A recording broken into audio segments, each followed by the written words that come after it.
Quite often in Greek mythology, Hades is mistaken as the god of death, and though it is something that he would naturally deal with being the rule of the underworld, it is the primordial deity known as Thanatos who is death personified. Thanatos doesn't play a huge part in Greek mythology, but he was amongst the first generation of gods to exist, his mother being Nyx and his father Erebus, night and darkness. Like many of the primordial beings, they are quite often thought to represent concepts rather than taking physical form, Thanatos of course representing the concept of death. But with that being said, Thanatos is somewhat of an exception. He can be seen making a few rare appearances in early Greek artwork, often appearing as a man in a dark cloak with wings, sometimes even wielding a scythe, a figure that resembles what we consider today to be the Grim Reaper, or perhaps a dark and fallen angel. When deities are associated with death, it's quite normal for them to be assumed as evil. Death is something that we ultimately cannot avoid, and the fear of the inevitable is why these figures become somewhat demonized. But as is the case with the majority of these deities, Thanatos included, they are far from evil. Thanatos himself was thought to be the spirit of non-violent death, known for his gentle touch, similar to that of his brother, Hypnos, the primordial deity of sleep. It was Thanatos' sisters, the Keres, who were the primordial spirits of slaughter and disease, often seen as bloodthirsty and haunting figures. Thanatos' remaining siblings were just as powerful. Eris, the goddess of strife, Nemesis, the goddess of retribution, Aparte, the goddess of deception, and Charon, the boatman of the underworld. When performing his duties, much like Hades, Thanatos was unbiased and indiscriminate, which meant he was hated by both men and gods, as in Thanatos' eyes death could not be bargained with. He was merciless with those whose time had come to an end, but his touch of death was quick and painless. Death may have been considered as unavoidable, especially for mortals, but there are a few occasions where individuals manage to outsmart Thanatos and essentially cheat death for a brief period of time. The king Sisyphus was a figure known for his guile and trickery, but having betrayed the gods, he was punished by Zeus. Thanatos was ordered to take the king to the underworld and chain him there, as his time amongst the living had come to an end.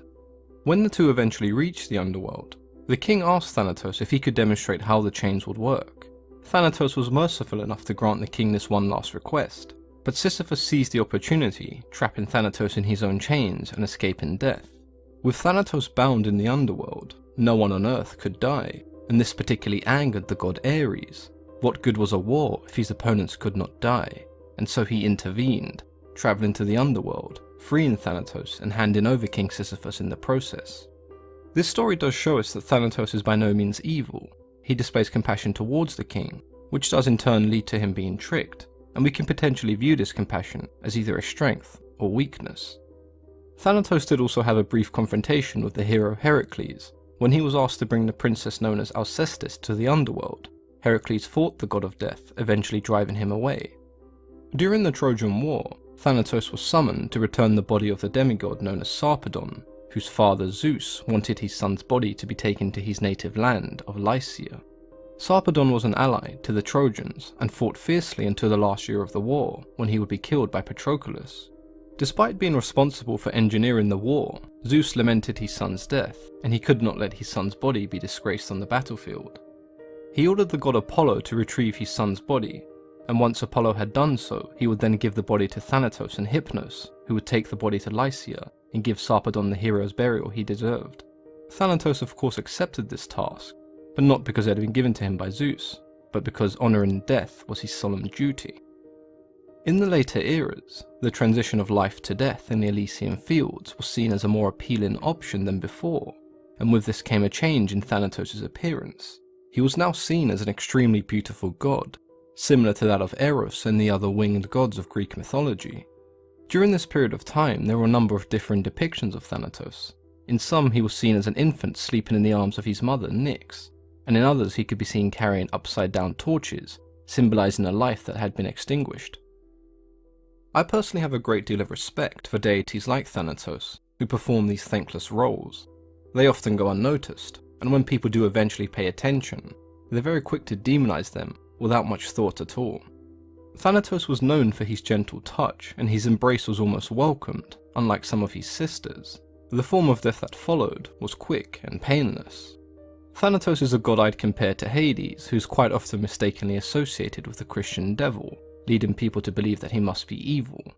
There are those who would compare Thanatos to the Grim Reaper, and though Thanatos may have been one of the many influences of the Grim Reaper, they are most certainly not the same person. There is no glory in what Thanatos and the other deities associated with death do, but the role they perform is crucial in maintaining the cycle of life and death. I hope you guys enjoyed taking a look at another one of the lesser mentioned deities in Greek mythology. If you did and you have any thoughts on Thanatos, then please let me know in the comments below.